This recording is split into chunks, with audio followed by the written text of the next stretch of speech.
ആർത്തവം വൈകുന്നുണ്ടോ, അല്ലെങ്കിൽ വളരെ നേരത്തെ വരികയോ, അമിത രക്തസ്രാവമോ കടുത്ത അടിവയറ് വേദനയോ ഉണ്ടാകുന്നുണ്ടോ? ഇതെല്ലാം ആർത്തവ ക്രമക്കേടുകളുടെ ലക്ഷണമാകാം. ആർത്തവം സ്ത്രീ ശരീരത്തിലെ ഒരു സ്വാഭാവിക പ്രക്രിയയാണ്. പക്ഷേ ഇന്നത്തെ ജീവിതശൈലി, മാനസിക സമ്മർദ്ദം, ഉറക്കക്കുറവ്, പോഷകക്കുറവ്, വ്യായാമക്കുറവ്, ഹോർമോണിലുള്ള വ്യത്യാസം ഇവയെല്ലാം കാരണം ആർത്തവ ക്രമക്കേടുകൾ ഉണ്ടാകാം.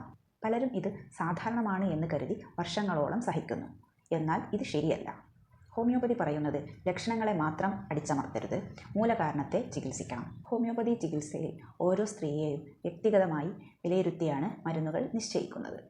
അത് ശരീരത്തിൻ്റെ സ്വാഭാവിക സന്തുലിതാവസ്ഥ തിരികെ കൊണ്ടുവരാൻ സഹായിക്കുന്നു.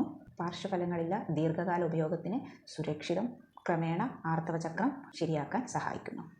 ഓർമ്മിക്കുക, ആർത്തവ പ്രശ്നങ്ങൾ ലജ്ജിക്കേണ്ട കാര്യമല്ല, അത് ശരീരത്തിൻ്റെ ഒരു സന്ദേശമാണ്. ശരിയായ സമയത്ത് ശ്രദ്ധിക്കൂ. ആരോഗ്യമുള്ള സ്ത്രീക്ക് ഒരു ആരോഗ്യകരമായ ജീവിതം ഉണ്ടാകും.